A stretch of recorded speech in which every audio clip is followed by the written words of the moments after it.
primeira aula, ele não admitia eu não chegar tarde. Bom, antes, deixa eu dar uma explicada, porque algumas perguntas já me fizeram, antes de entrar no nosso tema propriamente. E hoje estou mais à vontade para falar com vocês, porque a primeira palestra, ela foi uma palestra fora das minhas ideias, não é que eu tenha desgostado, não.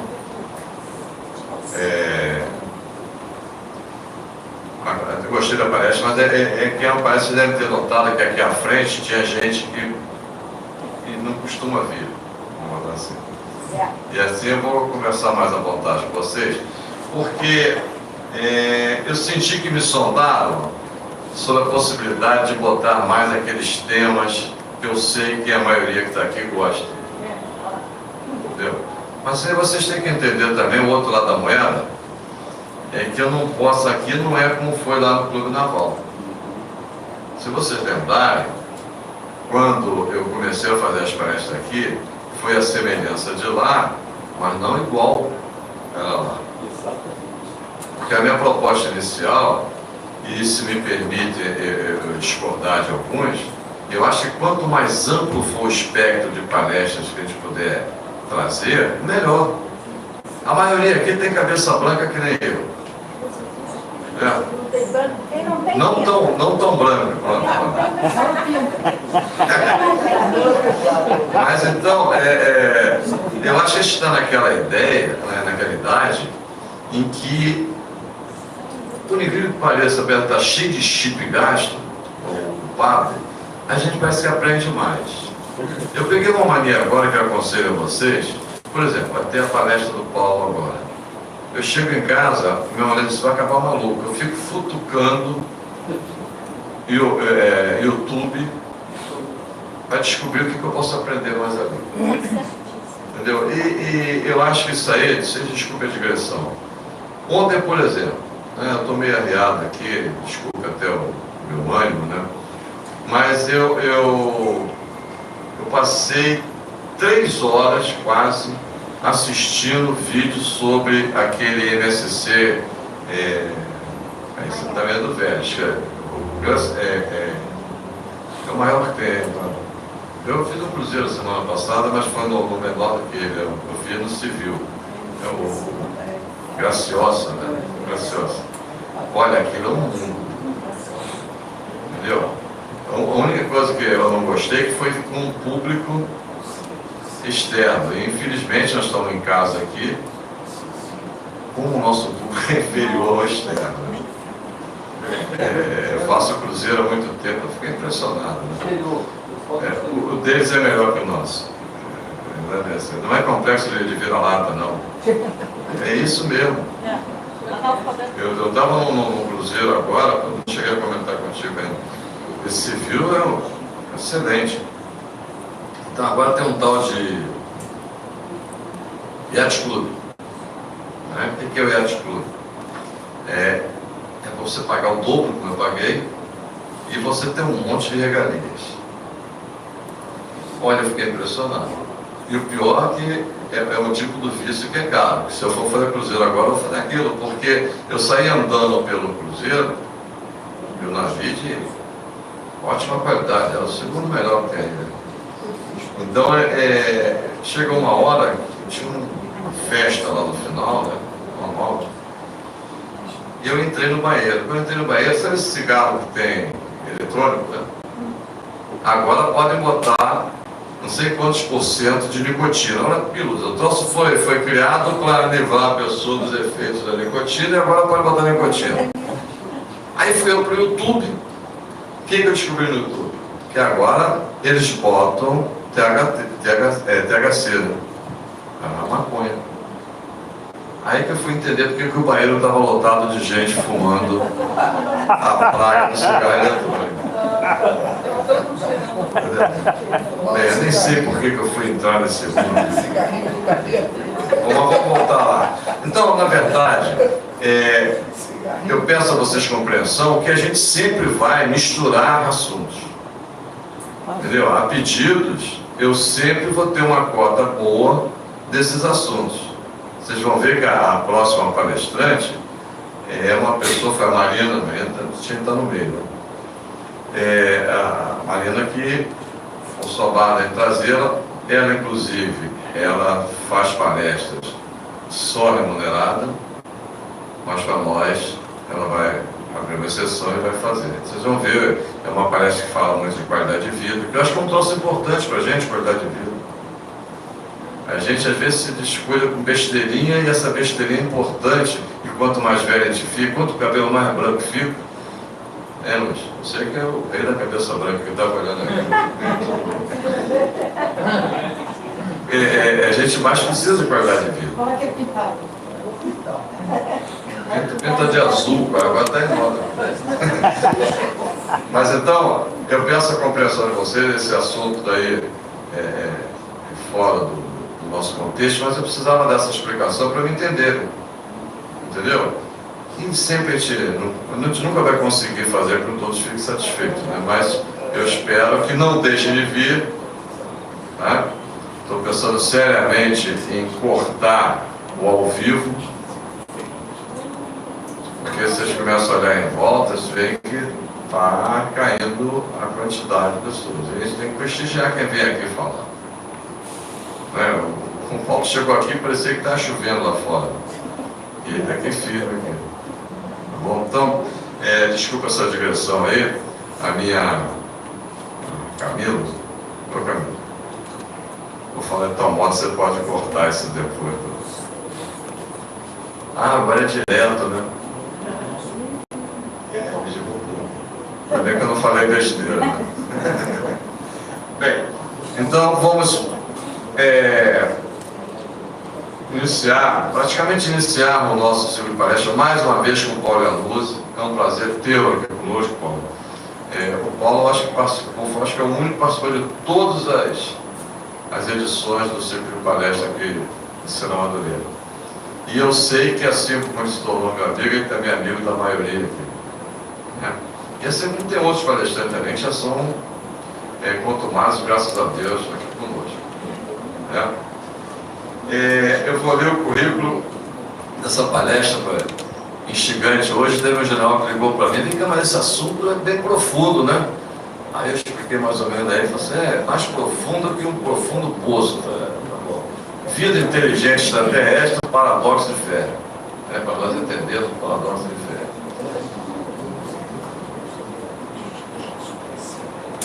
Paulo Iannuzzi é economista, possui mestrado em macroeconomia e administração financeira e empresarial pela Fundação Getúlio Vargas. Consultor e professor de astronomia, professor e pesquisador em ufologia, civilizações antigas e suas escrituras sagradas, com ênfase especial em Egito Antigo, arqueologia, ciências ocultas, cabala, hermetismo, geometria sagrada, meditação, expansão da consciência e autoconhecimento, sociedade teosófica. É conferencista nacional e internacional, destes e de outros temas correlatos. Autor de vários artigos e textos correspondentes aos temas citados. Fundador e primaz do Pilares de Hermes, Escola de Mistérios. Membro e colaborador da Egypt Exploration Society, 1882, Londres e Cairo. Com os senhores, Paulo Iannuzzi.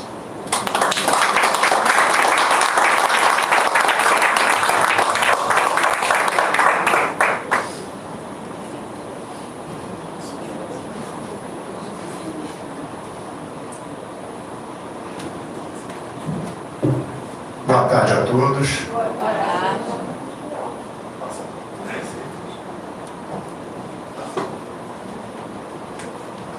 Como vocês podem ver, eu peço desculpas. Eu cheguei em cima da hora porque estava na sala. Aí me lembrei que tinha palestra. Muito bem. Como o querido coronel Ivan mencionou, realmente é um privilégio da minha parte estar aqui com vocês já há bastante tempo. É um prazer enorme, é uma satisfação enorme e privilégio maior ainda que acontece na minha vida, onde muitos ouvintes e até mesmo alunos com o tempo se tornam meus amigos e eu deles. Então, eu estou falando aqui para amigos já de longa data e os novos que chegam. Muito obrigado a todos vocês pela presença. E nós vamos falar rapidamente, porque é um assunto extenso, profundo, é um poço, né? Como foi mencionado, abordando basicamente a parte científica desse processo, né? Ao final, melhor dizendo, faremos algumas outras considerações, né? Então falaremos sobre o paradoxo de Fermi, concernente à vida inteligente extraterrestre, né? Quando uma vez perguntaram, não só para mim, mas em primeira instância para um grande amigo meu, irmão, vocês conhecem, já esteve aqui, Marco Antônio Petit, numa entrevista para a televisão, perguntaram para um ufólogo se existia vida inteligente, e já perguntaram isso para mim, se existia vida inteligente fora da Terra, né? Foi respondido com uma outra pergunta: existe vida inteligente na Terra? Já começa por aí, mas já acabou no tempo. Mas enfim, não vamos entrar nessa questão, nesse critério, nem fazer juízo de valor. Então, a questão relativa ao paradoxo de Fermi, isso voltou agora, porque existem muitos canais na internet hoje falando sobre determinados assuntos. Assuntos esses que eram medievais, já foram ultrapassados há muito tempo e retornaram, sabe-se lá como. A comparação que eu faço aqui para esses determinados assuntos, que não é o caso aqui do paradoxo de Fermi. Nós estamos na faculdade, já fazendo uma pós-graduação, um mestrado, um doutorado e retorna-se para a quinta série. Alguns assuntos estão sendo discutidos, debatidos e voltam à tona inexplicavelmente dessa maneira. Vou citar aqui um que está perturbando muita gente, que é a Terra plana, né? Entra dentro desse aspecto. Na carreira disso, nessa esteira, outros assuntos sérios, que já foram abandonados, mas que ainda são atuais, né? Voltaram à discussão, voltaram à baila em alguns vídeos, em alguns canais, né? Um deles é o próprio paradoxo de Fermi, que ele basicamente insere uma base teórica sobre a vida extraterrestre e por que essa vida extraterrestre não foi detectada, não foi encontrada ou não chegou aqui, né? Esse é o paradoxo. Ou seja, lembrando que dentro do processo puramente científico que nós temos hoje, e que é, obviamente, mutacional com o tempo, mas no momento, não sei porquê, a maioria da área científica, que em verdade obedece a uma agenda política e religiosa, por isso que eles não podem abrir muita coisa dentro do que realmente é, e se fecham justamente na observação puramente empírica e materialista da natureza, levando-se em conta a abordagem, o entendimento de vida extraterrestre somente nos padrões que nós conhecemos aqui. E isso, em verdade, é um atentado à abertura mental que a ciência preconiza, pelo menos em tese, tá? Embora um núcleo de não poucos cientistas seja contrário a isso e, de vez em quando, contraria essa premissa. Muito bem, então, baseado nisso, né, as estimativas de vida extraterrestre atuais, oficiais, pela ciência, entram no atual paradoxo de Fermi. Enrico Fermi, um cientista italiano, nasceu em 1901 e morreu em 1954. Ele, no início da década de 50, perguntou em relação aos extraterrestres: bom, cadê essa gente toda? Um universo tão vasto, cadê esse pessoal? Por que a gente não encontra? Ou seja, a possibilidade de vida extraterrestre é enorme. Vida inteligente, quase na mesma proporção. Por que não vem nada aqui? Né? A única coisa que temos, cientificamente, né, embora muito ainda controvertido, é o que a gente estuda na ufología a respeito dos artefatos, dos monumentos, da tecnologia empregada pelas antigas civilizações, etc, etc. Lembrando aqui no parênteses que as antigas civilizações, Egito, Suméria, Índia, Vedas, Samsung, que deu origem aos tibetanos, em verdade é um recomeço da humanidade. Tiveram outros ciclos. Falei rapidamente sobre isso na última palestra que eu proferi num evento do Petit no último sábado. Né? Os vários ciclos que nós tivemos, cada um deles com uma civilização diferente, com uma tecnologia diferente, porque o meio científico acha, considera e preconiza que somos a única humanidade que existiu nesse planeta e a única tecnologia que pode existir. Isso não é verdade. Nós temos várias comprovações disso. Tá? A questão é justamente entender por que isso ainda não é oficializado. E dentro do paradoxo de Fermi, nós temos justamente a grandeza, a magnitude do universo, falando apenas em termos físicos, que torna praticamente impossível você observar o céu e achar que aquilo tudo foi feito pelo Criador apenas para o nosso deleite. Tá? Quem já viu aquele vídeo do Mário Sérgio Cortella, onde ele fala sobre esse processo? Aqui no planeta tem 30 milhões de espécies, você é uma dessas 30 milhões de espécies, um planetinha que gira em torno do Sol, que gira em torno da galáxia, que são bilhões de galáxias no universo observável, onde tem a possibilidade cosmológica de vários universos, e isso tudo foi feito para que você observe o Sol, observe o céu com esse deleite. Né? É um mínimo, uma estupidez que ainda prevalece sobre muitas pessoas. Tá? Então, adiantando um pouco aqui, nós temos, só para uma pequena situada, uma foto do observatório, uma foto antiga do observatório das Ilhas Canárias, onde você tem um trecho pequeno do nosso céu. Nós observamos aqui,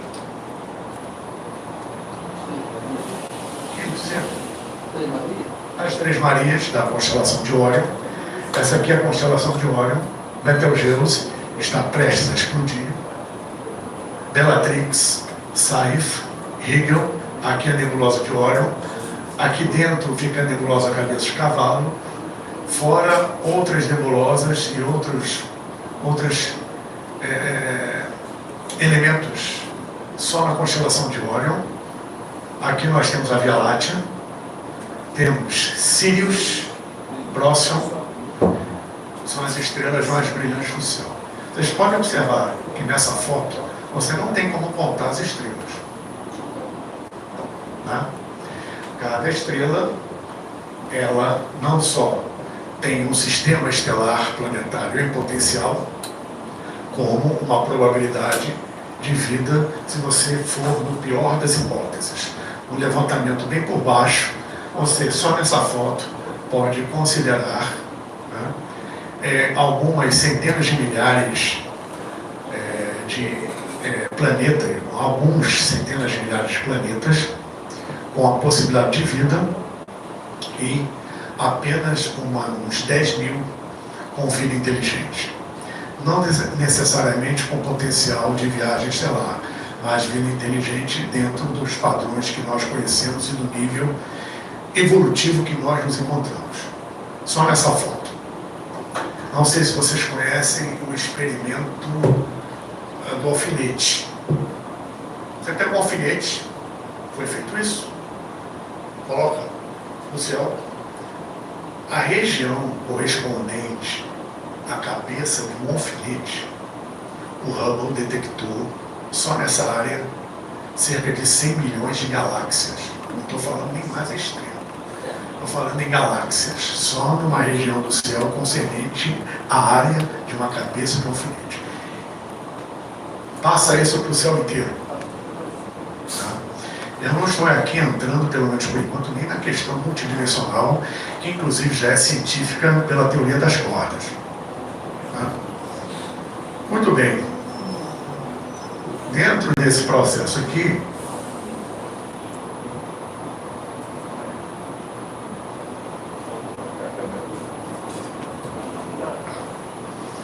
quando nós observamos o céu, essas e muitas outras estrelas que observamos ao longo de um ano é um pedaço minúsculo da Via Láctea.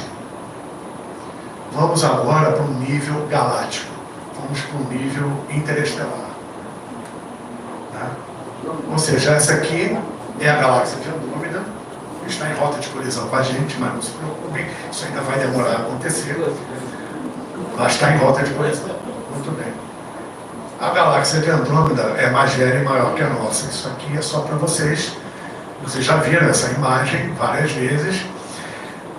Ela é parâmetro de estudo da nossa galáxia. Uma vez que estamos dentro da Via Láctea, nós não conseguimos observar a Via Láctea como observamos Andrômeda. Não estamos fora da galáxia para ver isso. A nossa galáxia é muito parecida com isso aqui. Tá? Com praticamente 1 trilhão de estrelas, a nossa tem um pouco mais de 500 bilhões. É um número que não dá para a gente conceber já. Né? Então essa é apenas uma galáxia vizinha do chamado grupo local, que são 21 galáxias, vizinha a nossa Via Láctea. Né? E ela tem um vídeo até bastante interessante, que acredito que vocês tenham visto, que eu não coloquei aí, mas se der tempo no final a gente procura e coloca. Então isso aqui é para melhor situar a nós todos com respeito ao paradoxo de Fermi. Né? Ou seja, nessa imensidão toda, essas estrelas que vocês estão vendo soltas aqui, elas são da Via Láctea, são da nossa galáxia. Né? A Andrômeda está além dessas estrelas, num espaço interestelar que não tem estrela. Né? Enfim, essa foto aqui, ela é bastante interessante, que mostra naquele círculo pequeno, vocês podem observar, a nossa posição na Via Láctea, e dentro daquele círculo ali estão todas as estrelas que nós observamos no céu. Nós observamos no céu, ao longo do ano, milhares de estrelas que estão dentro daquele círculo ali. Fora daquele círculo a gente não enxerga mais. Tal a escala de distância dentro de uma galáxia. Como vocês podem observar aqui nessa imagem, a proporção de estrelas e, consequentemente, a proporção de possível vida é enorme. Só na nossa galáxia. Né? Ou seja, o paradoxo de Fermi basicamente trata sobre isso. Sobre o paradoxo de Fermi, a gente vai comentar aqui, existe a chamada equação de Drake. A equação de Drake mostra o processo teórico evolutivo de sistemas, estrelas que podem ter vida, né, de planetas que podem sustentar vida e desenvolvimento de vida inteligente. Tá? E temos a teoria que teoricamente explicaria o paradoxo de Drake, que é a teoria da floresta negra. A gente vai chegar lá. Então, a gente pode observar, podemos observar que dentro desse círculo minúsculo são as estrelas que nós observamos no céu. Quase 7.000 estrelas ao longo do ano, a olho nu. E mesmo colocando um binóculo, nós ainda estamos dentro da observação estelar, dentro desse círculo aí. Né? Muito bem. Esse é o Enrico Fermi. Tá? Foi ele que postulou justamente esse paradoxo. E em cima de paradoxo, outras subteorias vieram. Pode passar os vídeos, por gentileza? Aqui também é para termos uma noção básica da escala. Isso. Primeiro esse, depois o outro. O outro é a continuação desse. Você já deve ter visto esse tipo de vídeo várias vezes, né? Mas esse aqui é o mais fiel que eu encontrei.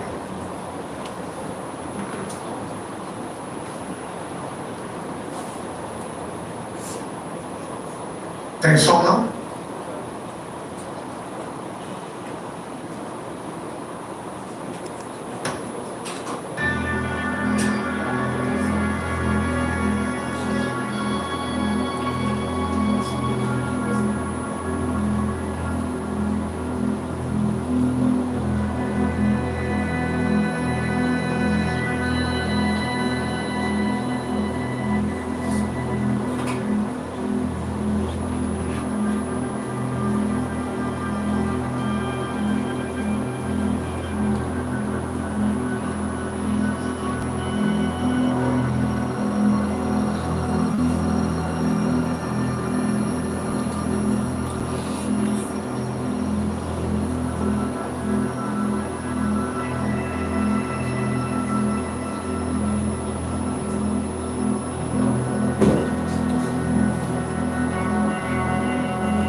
Cada ponto desse é uma galáxia, não é mais uma estrela.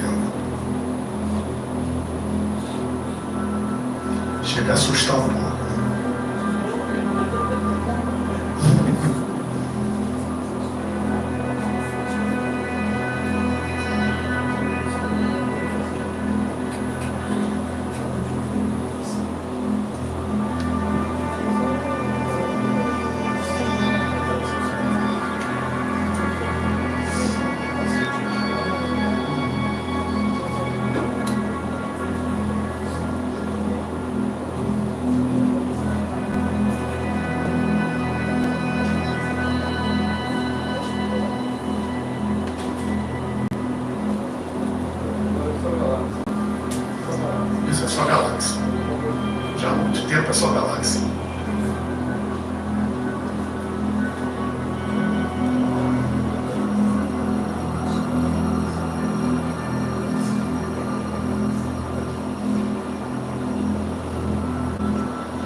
Pode pôr o outro, por favor.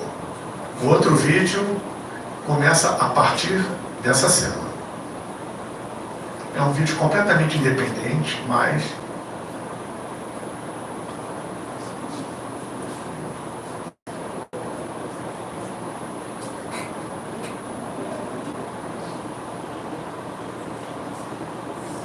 se possível, põe o som, por favor.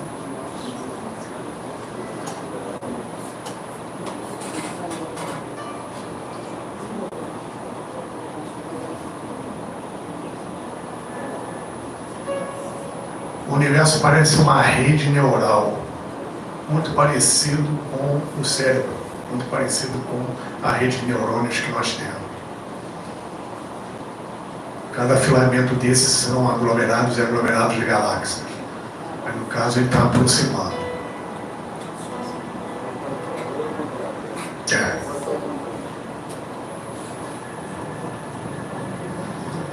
A escala ali em cima é medida em megaparsec, que é uma medida de distância estelar. Além, vai muito mais que o ano-luz. Megaparsec pela constante de Hubble. A constante de Hubble é a constante relativa à expansão do universo.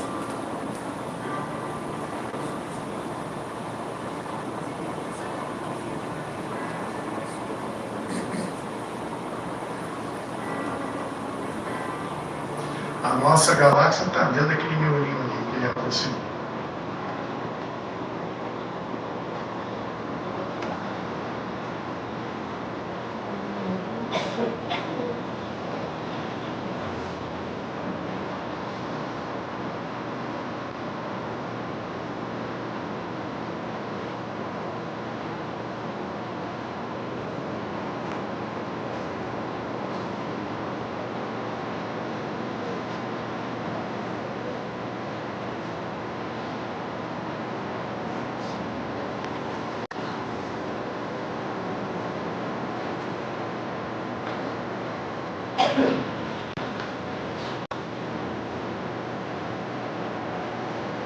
Vocês já são modelos de matéria escura e energia escura, em movimento esse processo todo.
Valeu, obrigado.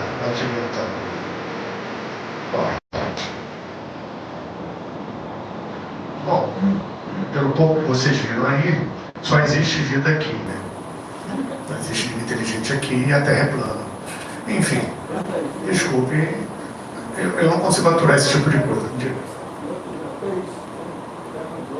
Pois é, bom, enfim, dando continuidade. O Enrico Fermi, diante disso tudo, porque ele já tinha conhecimento dessa escala, evidentemente, a escala aumentou, não é mais essa, é maior, é a escala de multiversos multidimensionais, ou seja, a coisa extrapola para algo que a gente já está cansado de saber, que já estuda e já tem experiência com esses seres, inclusive, extrapola muito a questão física, né? onde se engloba uma espiritualidade por falta de um termo mais apropriado, né? Enfim, onde você tem já um limite muito tênue entre o que é material, científico, mesmo sendo energia pura, e frequência, porque tudo no universo é frequência a partir de vibração, não tem diferença nenhuma, tá? Isso é que vai determinar as escalas de aceleração do processo vibracional, dando a frequências altas, que é a diferenciação que nós ainda fazemos sobre o que é físico material, sobre o que é espiritual, além físico, né? Então, seres que nós já conhecemos, segundo muitos e muitos relatos, não é possível que essa gente toda seja maluca, não é possível que eu seja maluco, tudo bem, eu posso até ser sem problema nenhum, mas conhecer objetos que mudam a sua frequência e simplesmente desaparecem da sua vista, ou que estão numa frequência mais alta, ou sai de dentro de um morro, ou entra dentro de um morro e assim por diante, né? Mudam a sua frequência e simplesmente somem. Isso aí é uma alta tecnologia que muitos ainda confundem com magia e etc, etc. Então, quando ele pergunta, realmente, dentro dessa escala, cadê esses caras? Onde é que eles se meteram? Né? Esse é o grande paradoxo. E ele só deixou isso. Respondam vocês. Foi o que ele disse, praticamente.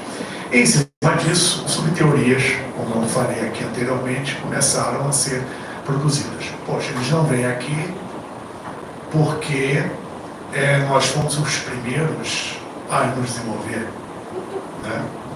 A aparecer. Não, já apareceram outros, mas ao longo da sua evolução já se extinguiram ou se autodestruíram. Outros que chegaram, podem ter chegado a um nível tal de desenvolvimento que nós ainda não captamos, não percebemos, porque ainda somos limitados na nossa tecnologia, na nossa forma de ver as coisas.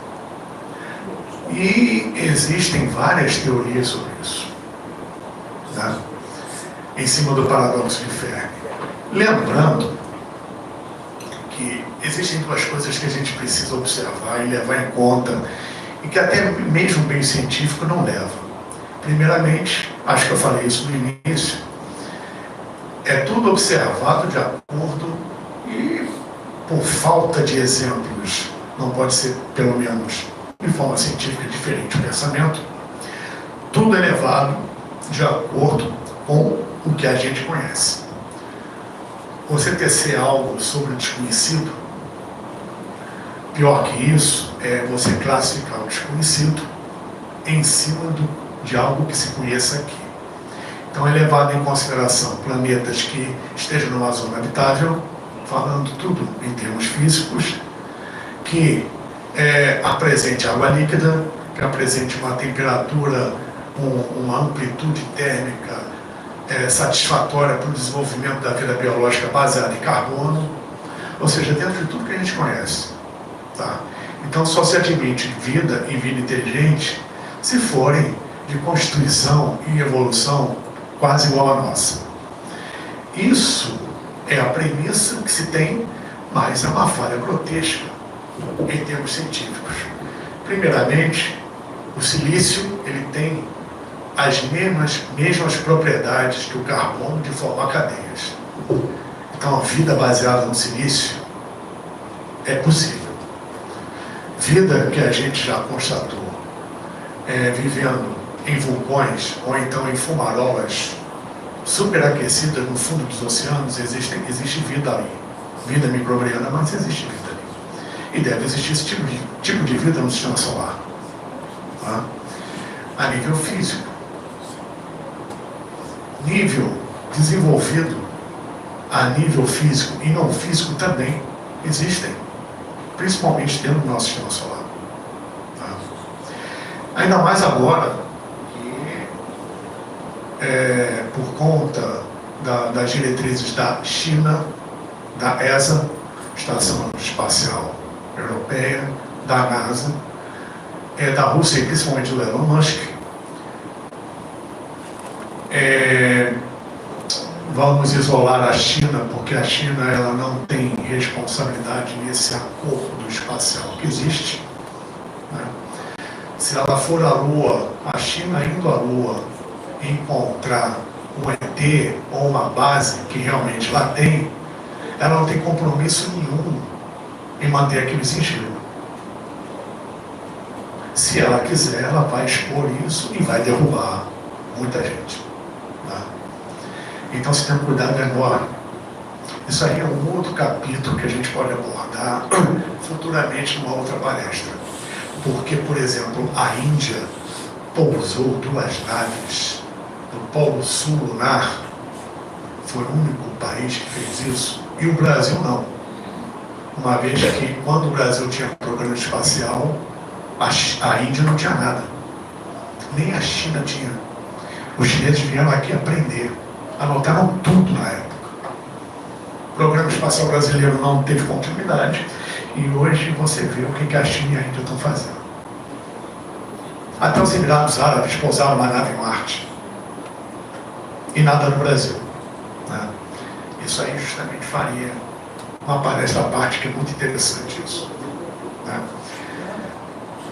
Muito bem.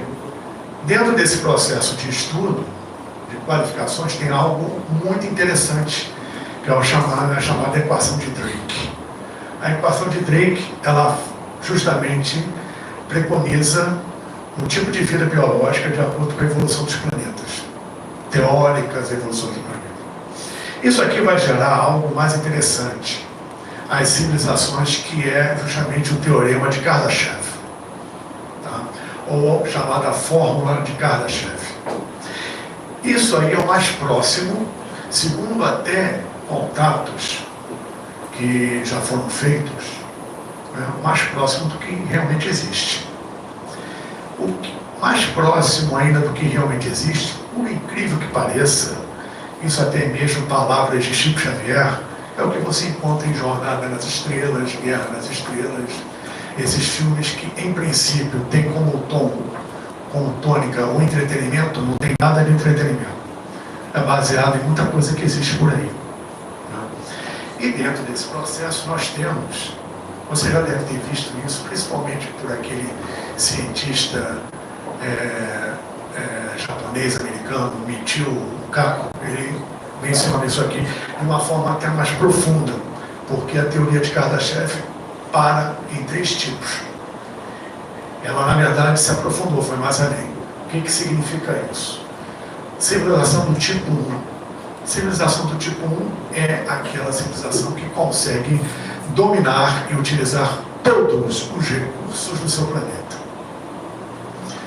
Nós estamos em 0506, indo para 05, indo para 06. Mas nós estamos longe do 1, né? Mas uma civilização tipo 1, ela já domina todos os recursos do seu planeta. Uma civilização do tipo 2, ela não só domina os recursos do seu próprio planeta, como domina os recursos que o seu sistema solar oferece, de todos os planetas do sistema solar.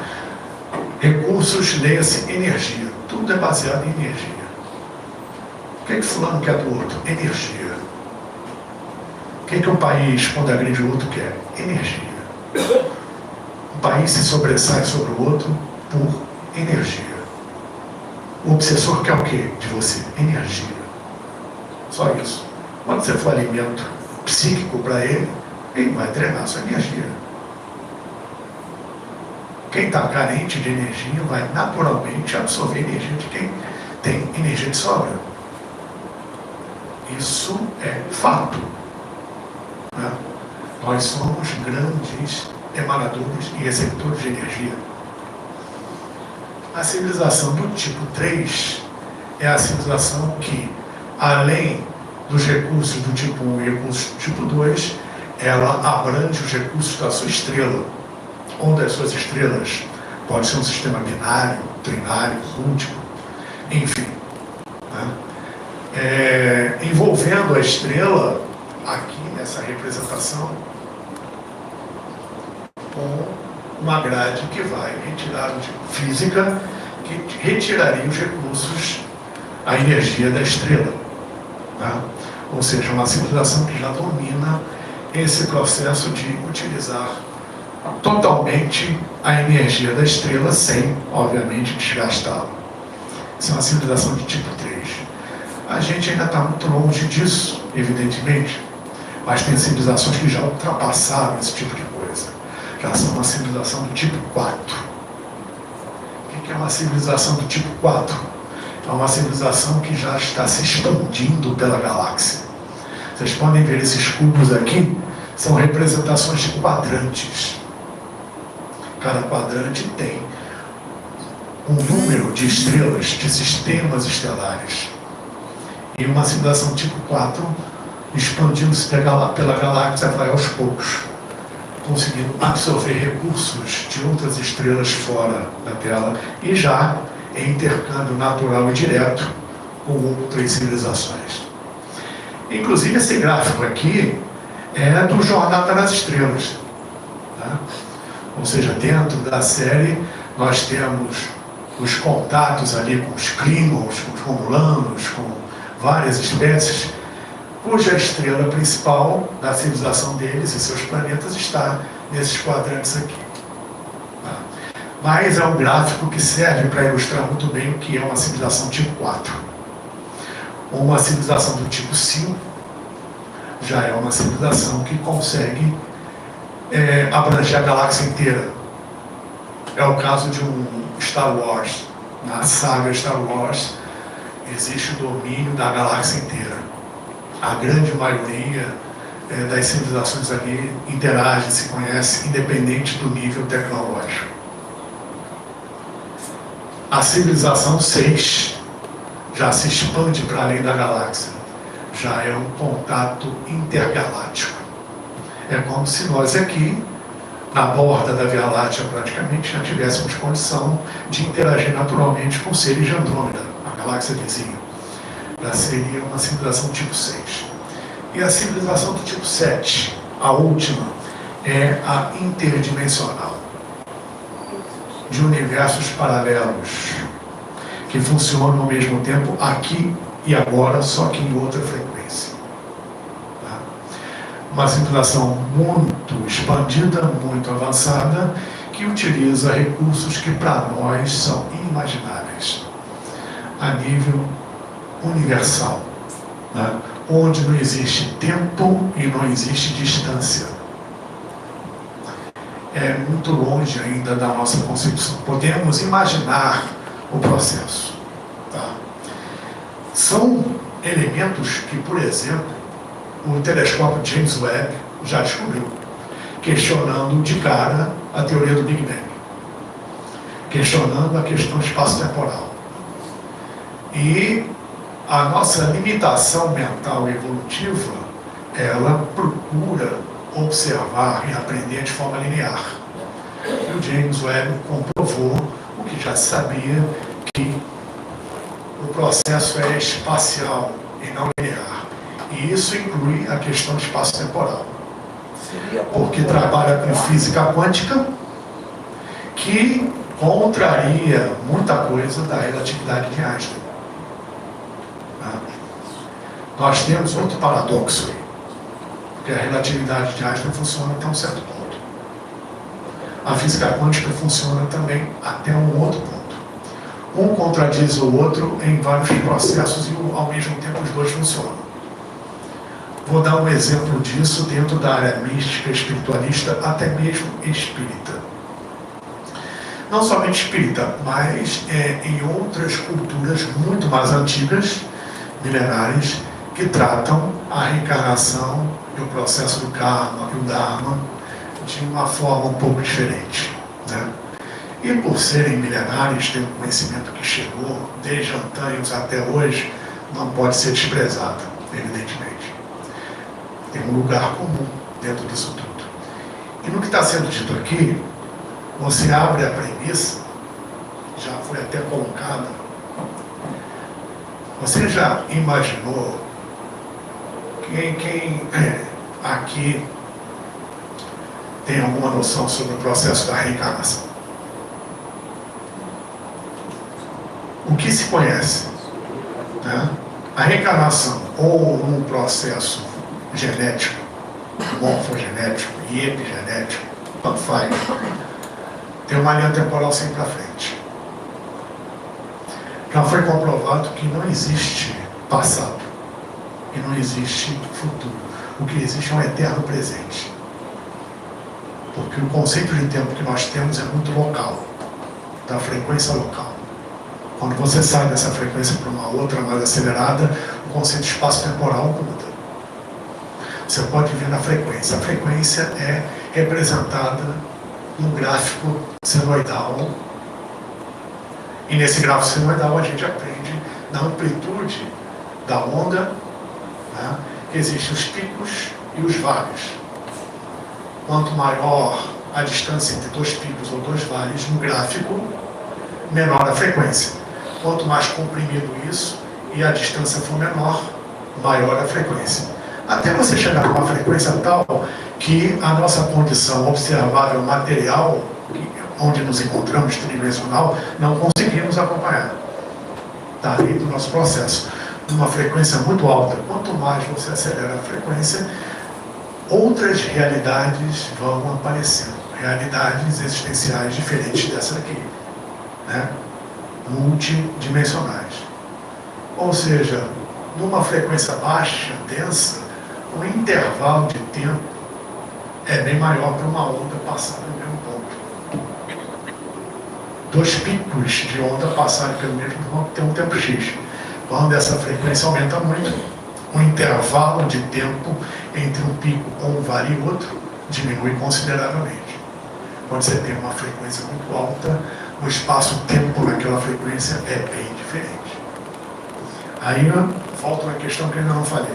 Considerando isso, que existe realmente um eterno presente, o que impede você de reencarnar no que você considera seu passado?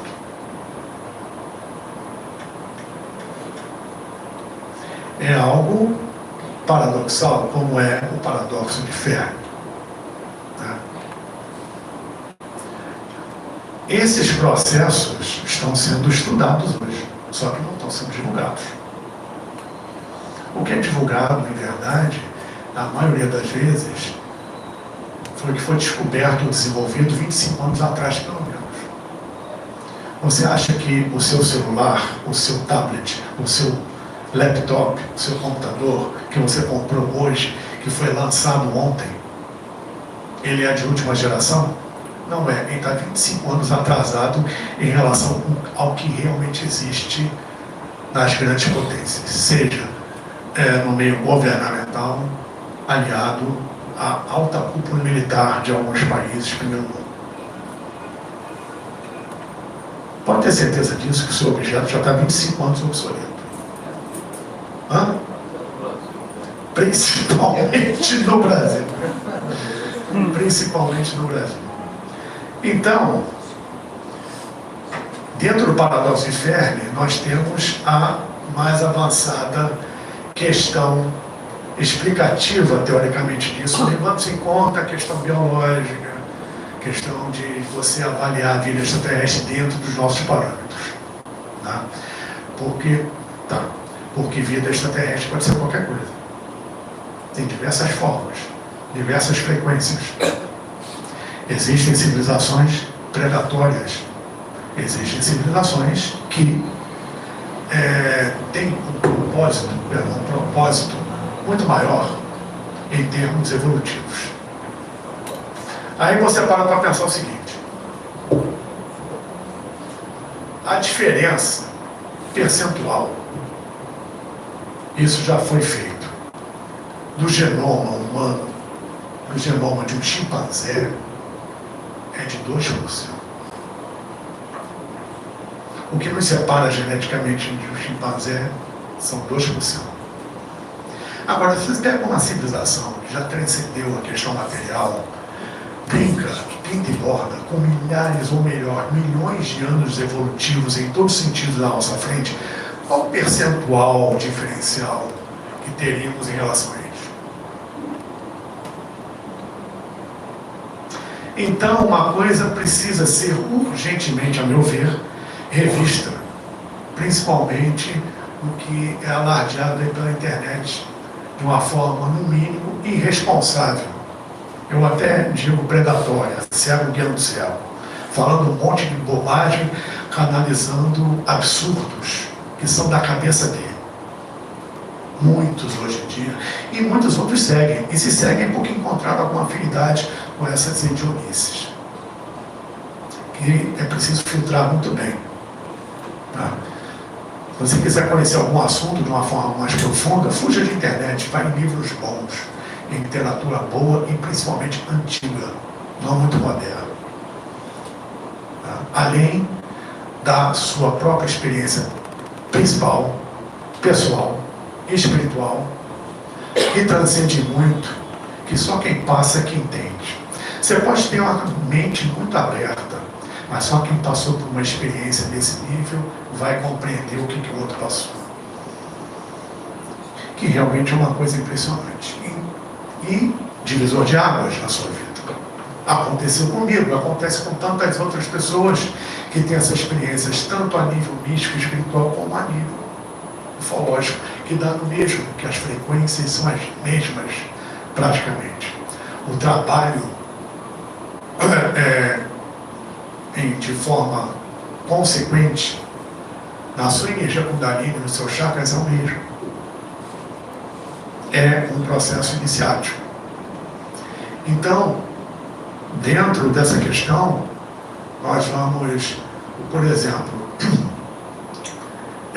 segundo a relatividade, a velocidade da luz não pode ser ultrapassada.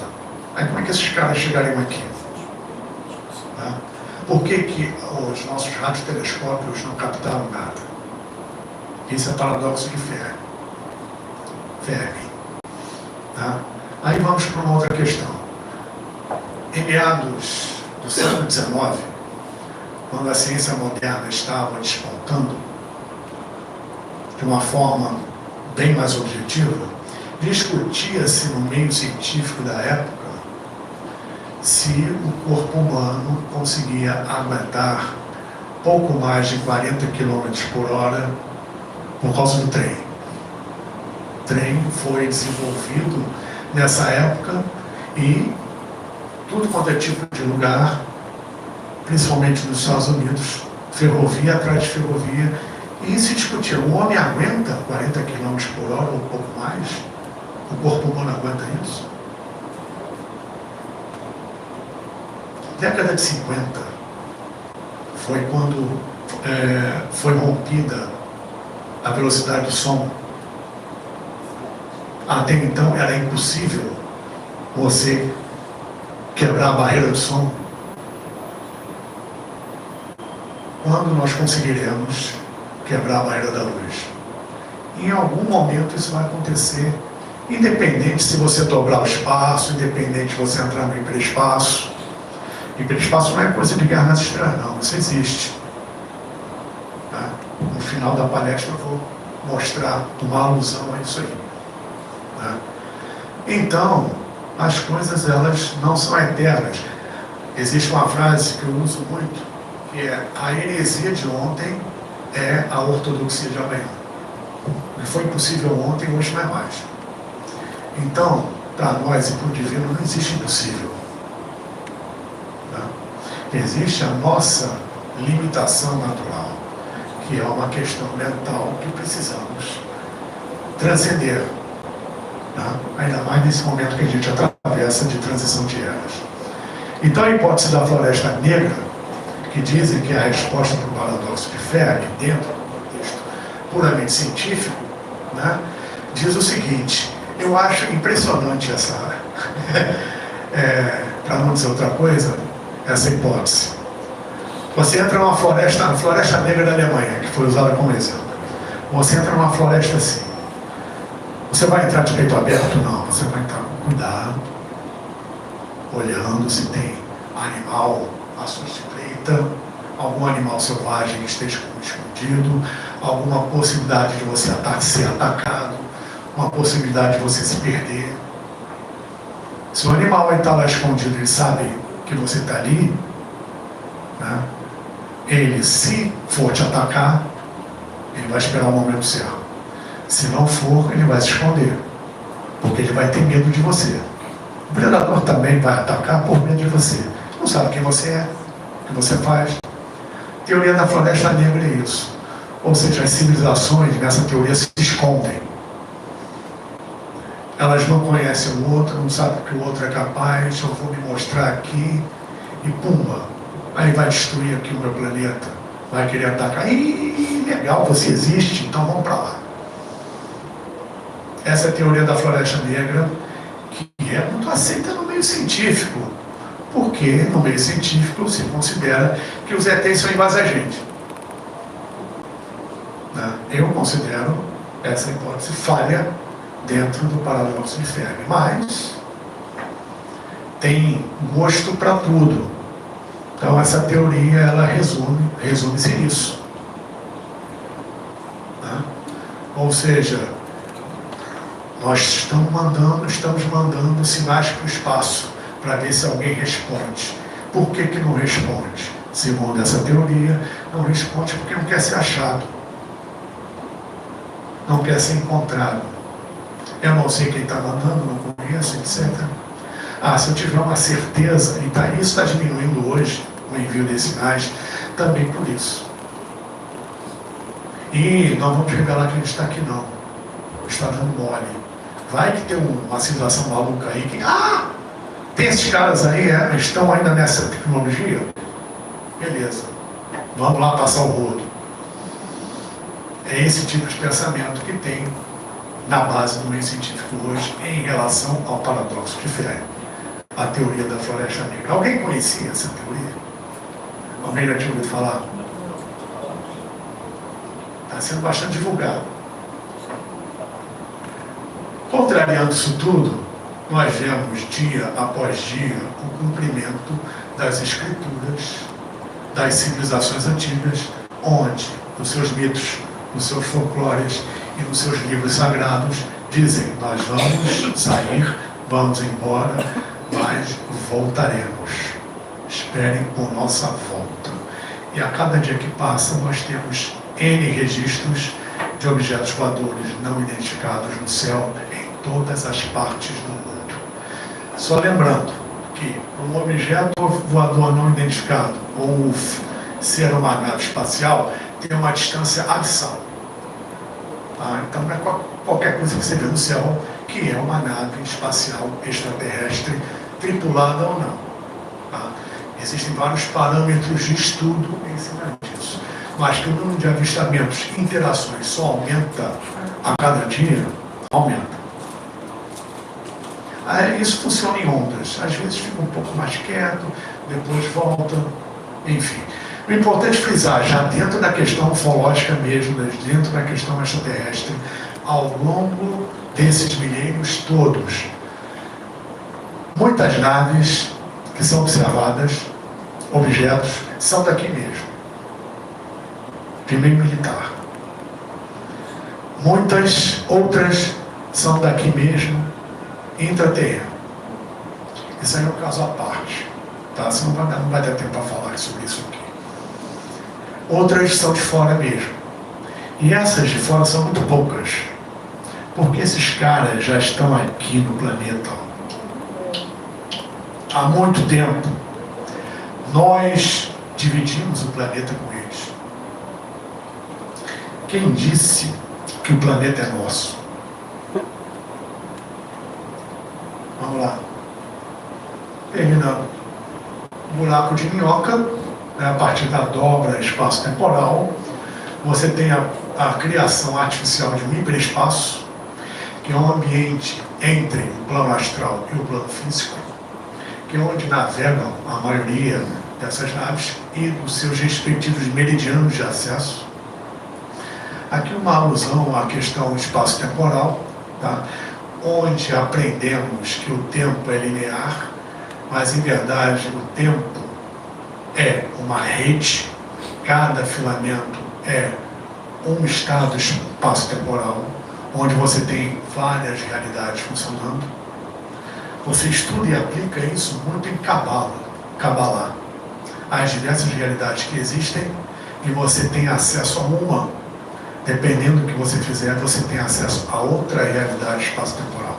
A gente não enxerga isso porque estamos dentro do processo. São várias linhas de tempo, com seus vários buracos, várias passagens. É como uma rede neural que foi mostrada aqui. Cada filamento é um espaço-tempo que leva a uma realidade X que já está pronta. É só você acessar. Tem uma realidade que é a que você vive, que você é do jeito que é. Tem uma realidade, se você acessar, você vai ser o presidente. Já está pronta. Para o nosso nível de entendimento cerebral linear, é complicado conceber isso, porque estamos na tridimensionalidade. Quando você começa a extrapolar, principalmente a partir da meditação, e por experimentos ditos místicos ou até contatos, o teu nível de raciocínio se expande do tridimensional para o espacial. Aí você consegue perceber coisas, e para você são perfeitamente normais, coisas, elementos que são inexplicáveis pelo raciocínio lógico ou dito lógico linear. E falando desse hiperespaço, nós temos um saudoso, foi com ele que eu comecei na psicologia, o general Alfredo Moacir de Mendonça Uchoa, que era catedrático da AMAN, general 4 estrelas, super respeitado, membro da Sociedade Teosófica, e que lidava com parapsicologia, parapsiquismo, na ufologia. Ele tinha um sítio em Alexandria, próximo de Brasília, cidade satélite de Brasília, onde vários experimentos e até mesmo contatos ocorreram da nave pousar ali. E ninguém nunca o contrariou, justamente pela seriedade da pesquisa dele e pela posição que ele tinha no meio militar e a sua capacidade, uma vez que ele foi instrutor também de mecânica racional ali na AMAN. Então, ele desenvolveu, eu tive o privilégio de um congresso, quando eu o conheci, eu recebi de presente um autógrafo, que é a dedicatória que ele fez para mim, eu devia ter trazido no livro, Mergulho no Hiperespaço, falando justamente sobre o hiperespaço, de uma forma séria e científica. Né? Então, uma compreensão maior do universo, tá? Nós vemos que o paradoxo de Fermi é um paradoxo apenas para o meio científico. E elementos, mesmo dentro do meio científico, que tem uma mente aberta, além de outros tantos no planeta que passaram por determinadas experiências fidedignas, sabem que não existe paradoxo nenhum. Eles já estão aqui há muito tempo e atuam de uma forma super discreta, porque o acobertamento também é do interesse deles, porque o planeta, a humanidade, está se preparando, mas ainda não chegou na tônica ideal para um contato definitivo, que é o retorno à nossa casa, à nossa origem, porque nós somos, antes de sermos cariocas, paulistanos, mineiros, brasileiros, sul-americanos, terráqueos, fazendo parte do novo solar, nós somos cidadãos cósmicos. Não existe diferença. Esse tipo de consciência chegará no planeta, chegará para a humanidade no seu tempo certo. Não depois da manhã, como muita gente acha. E também o planeta não vai explodir depois de amanhã. Tudo tem um tempo organizado, planejado, por hierarquias que nós não temos a menor noção de como são e de como funcionam. Porque o que existe na internet é uma coisa hedionda no sentido ilógico de eu canalizei, tem uns seres aqui de Arcturus, tem uns seres aqui de Sírios, tem os seres das Pleiades que estão ensinando, vieram trazer esse conhecimento, essa tecnologia de cura, não sei o que e tal. Existem seres de Arcturus, de Vega, de Sírios, de Órion, das Pleiades, de um monte de lugar aqui, existe. Mas que vieram trazer esse tipo de conhecimento? Não mesmo. Por quê? Primeiro porque o nosso sistema solar ele foi passado para o grupo B do campeonato. Né? Nosso sistema solar em nada é a mesma coisa para essas pessoas ignorantes. Nosso sistema solar tem hierarquias de altíssimo nível, e grande parte dessas hierarquias com outras de fora implementaram a vida neste planeta. Então nós somos um planeta no nosso sistema solar que, segundo a teosofia, passa pela chamada quarta ronda planetária, que é a experimentação física tridimensional evolutiva para o ser humano. Quando chegarmos ao final de 7 raças, mãe, 7 raças raízes, chegarmos ao ponto evolutivo, de transcender a matéria, entraremos na quinta ronda. Alguns planetas do nosso sistema solar já estão na quinta ronda para cima, obedecendo um gerenciamento divino que fica localizado na estrela, chamada Logos solar. Como existe o Logo planetário, ou Cristo planetário, existe o Cristo do sistema, como existe o Cristo ou Logos da galáxia, e assim sucessivamente. São as hierarquias.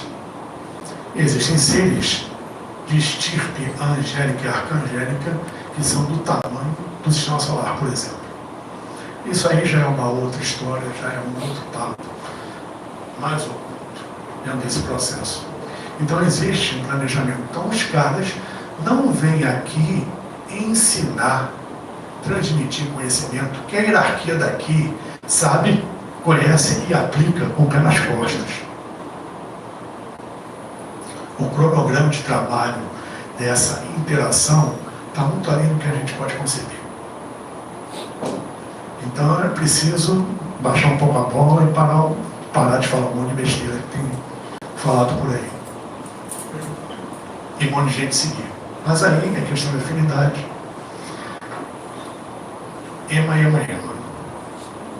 Então, dentro desse processo evolutivo, estamos nessa transição planetária, num momento único, individual e coletivo, de interação com essas hierarquias para o retorno ao nosso verdadeiro lar.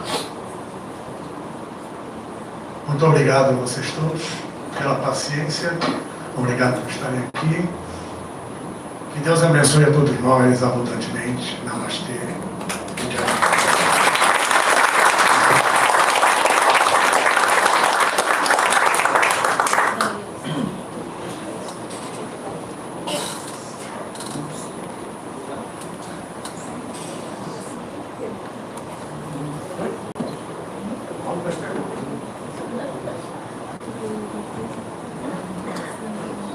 Não vai dar para atender todo mundo.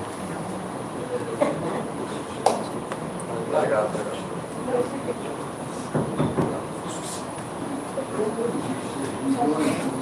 Aproxima mais. Milhões.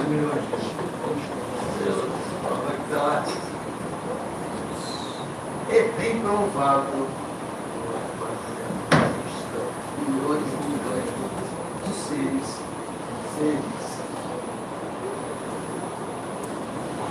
No universo. O ser humano eu acho que é quase certo. Só existe uma planeta humano. No planeta Terra tem seres vivos. Muita coisa. Lagartas, vírus, quantidade, mamíferos, fora os seres das plantas. Agora existem os seres espirituais. Então, o ser humano, quando o erro do seu cientista, eu acho, é procurar um ser inteligente, humano, Isso, exatamente. Tem que ter carbono, tem que ter... Foi o que nós falamos aqui, exatamente. Só vai encontrar aqui mesmo. Existem civilizações que são praticamente idênticas às nossas. Teve um contato em que foi dito: a humanidade da Terra é uma pequena parcela da humanidade que está espalhada por aí. Fora isso, tem outros que não tem nada a ver com o que a gente considera humano. Pode ser humanoide, mas humano, como nós conhecemos, não. Então, como Deus gosta de variar, tem uma variedade enorme por aí.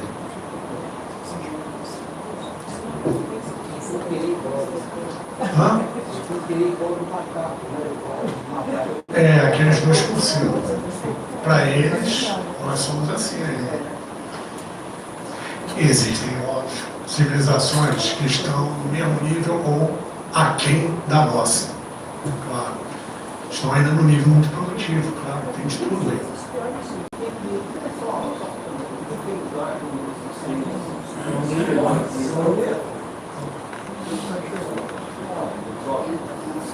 Eles quem? Quem é? Poucos cientistas se dão o trabalho de elaborar hipóteses. Né? Com respeito aos outros, a maioria não aceita. Não. Paulo, Oi. boa tarde. Boa tarde. Gratidão por conhecer, já havia ouvido falar em seu nome, ouvido falar na sua capacidade e competência. Gratidão por estar aqui no Clube Militar, ouvindo. E é bom trazer sempre essa consciência, porque precisamos realmente dar essa consciência, principalmente a nível da administração que nós temos neste planeta, porque luta-se por terra, água, minérios, mas não luta-se para uma consciência mais ampla onde possamos terminar por eliminar todas essas capacidades que têm nos levado à fratricidade de guerras. Eu pergunto o seguinte, Paulo.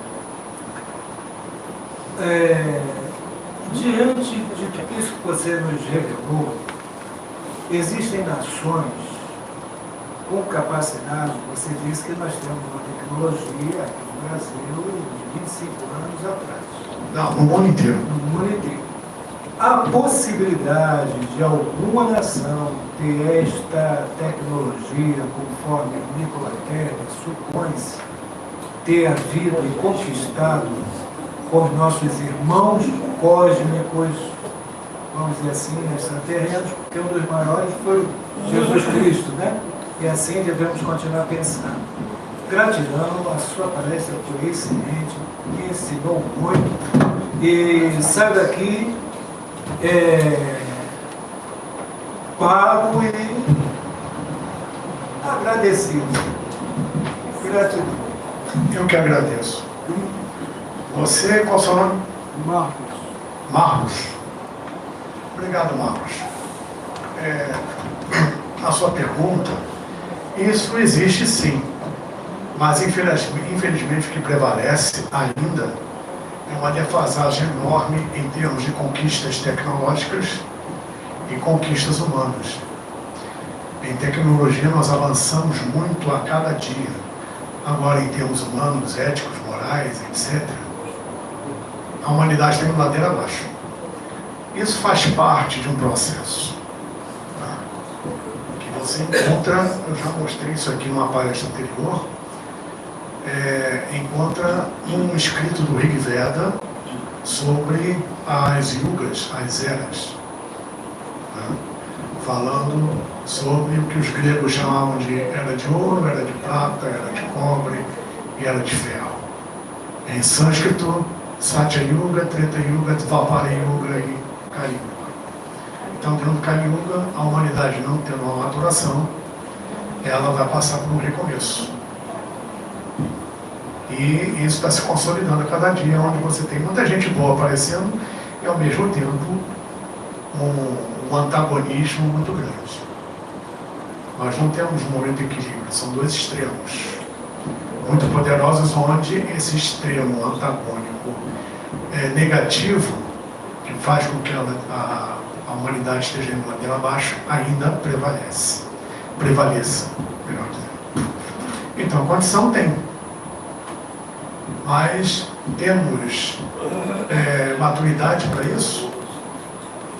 As pessoas, utilizando celular, utilizando alta tecnologia, usam para a real finalidade. O problema não é a tecnologia.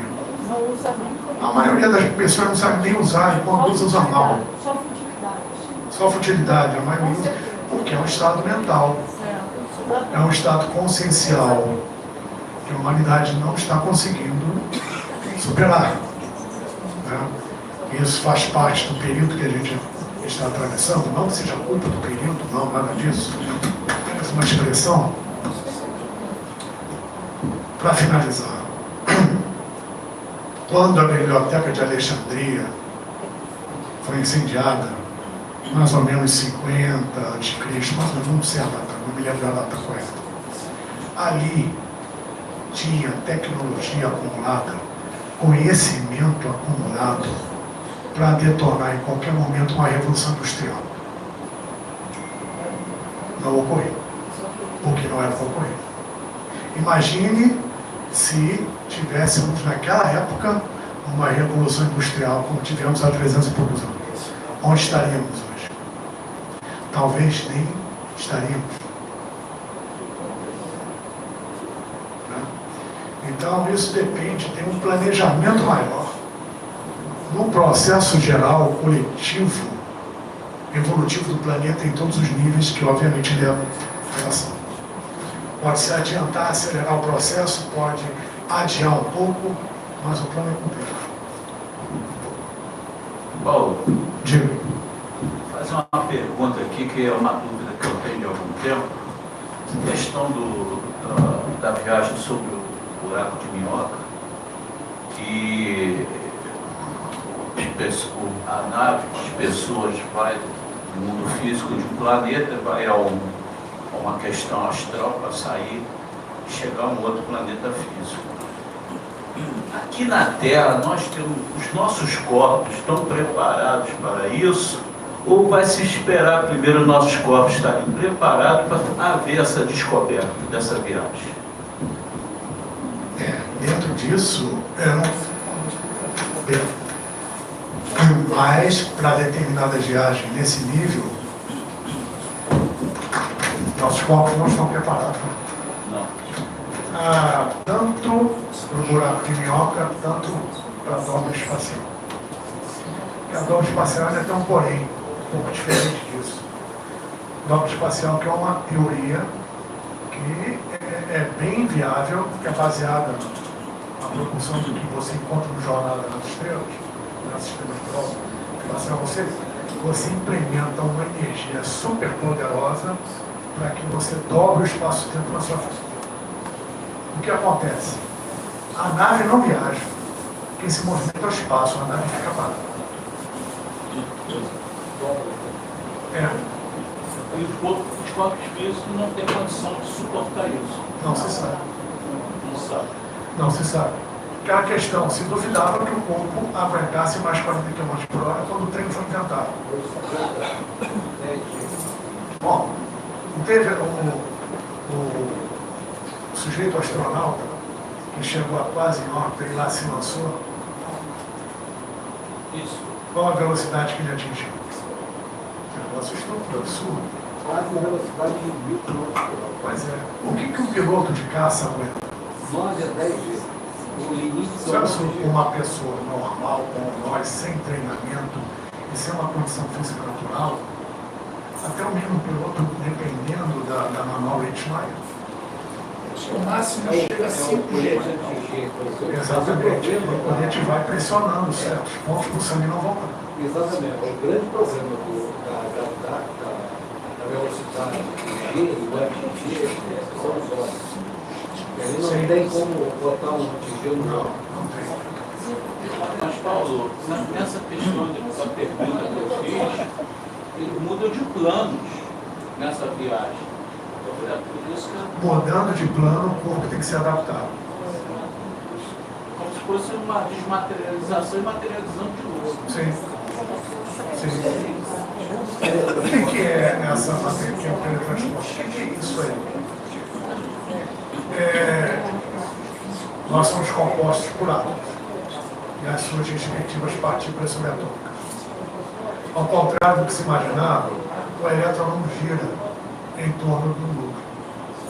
O elétron está aqui, instantaneamente ele está do outro lado, e assim ele fervilha em torno do núcleo de uma forma, vamos dizer assim, purpurinada.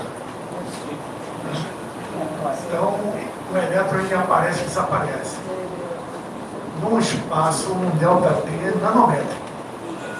A grande questão é onde o elétron esteve nesse ΔT. Em algum lugar, não era aqui. Então, se você conseguir sincronizar isso em todos os elétrons do seu corpo, você se materializa e desmaterializa ao segmento.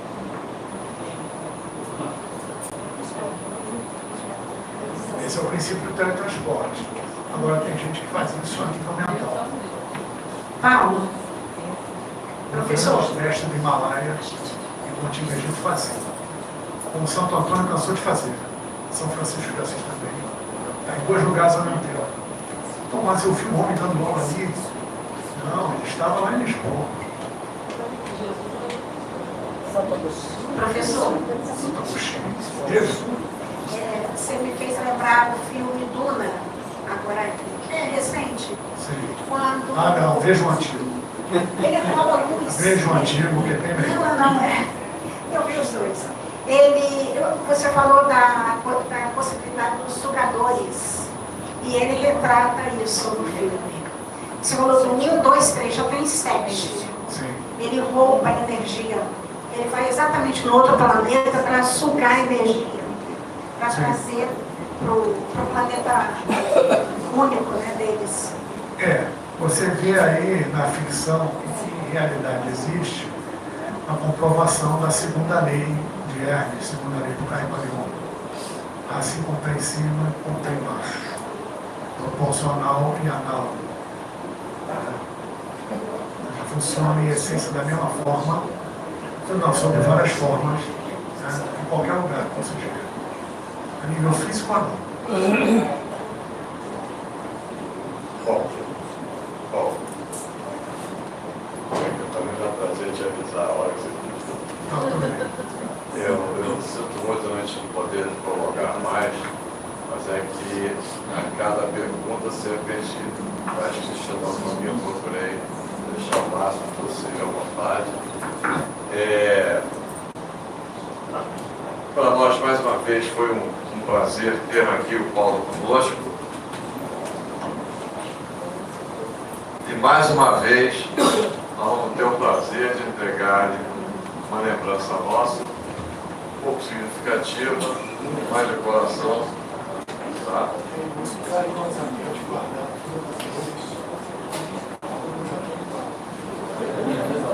Então, meu nome, em nome do Clube Militar, em nome da plateia aqui, muito obrigado.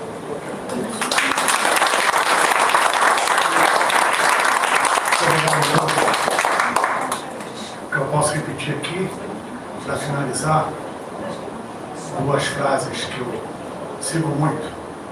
Uma do Antigo Egito, que é justamente representada pela posição das estátuas dos faraós: pés no chão, olhos no horizonte, mente no infinito. E o lema templário: non nobis Domini, non nobis, sed nomine tua da glória. Não por nós, Senhor, não por nós, mas pela glória do teu nome. Se você me permite, teremos esse sábado agora, no Pilar de Hermes, Fora de Mistérios, um evento sobre filosofia, estoicismo e Hermes Trismegistus. E no último sábado de abril, como eu sempre faço, teremos um seminário sobre os Cavaleiros Templários. Muito obrigado a todos vocês. Tenham um bom prazer. Estão todos convidados, espero que prestigiem a Mary Pendelac, que vai nos falar sobre comunicação não violenta, gatilhos para a raiva. É como a gente tem que trabalhar o nosso ser para lidar com o outro. E, aliás, o que nós falamos hoje aqui, se nós não estamos ainda nem preparados para lidar em sociedade, a verdade é essa daí, é a história lá do fundo. Ei, na cabeça. Nós não estamos preparados ainda para lidar com o outro ali, com o vizinho. Eu tenho um vizinho lá que ele, por exemplo, eu não ligo para isso, mas tem um vizinho lá que ele bota incenso o dia inteiro. Vocês já imaginaram um vizinho de apartamento com incenso o dia inteiro? Será que em algum momento ele teve um pouquinho de empatia para ver, será que os outros gostam do incenso? Então, como é que a gente vai querer lidar com outras civilizações? E será que eles querem lidar conosco? Muito obrigado a todos. É dia 4, porque dia 28 nós não teremos, que é chamada Quinta-feira Santa, né? Então nós não teremos aqui, só no dia 4. Tá bom? Conto com todos aqui. Muito obrigado.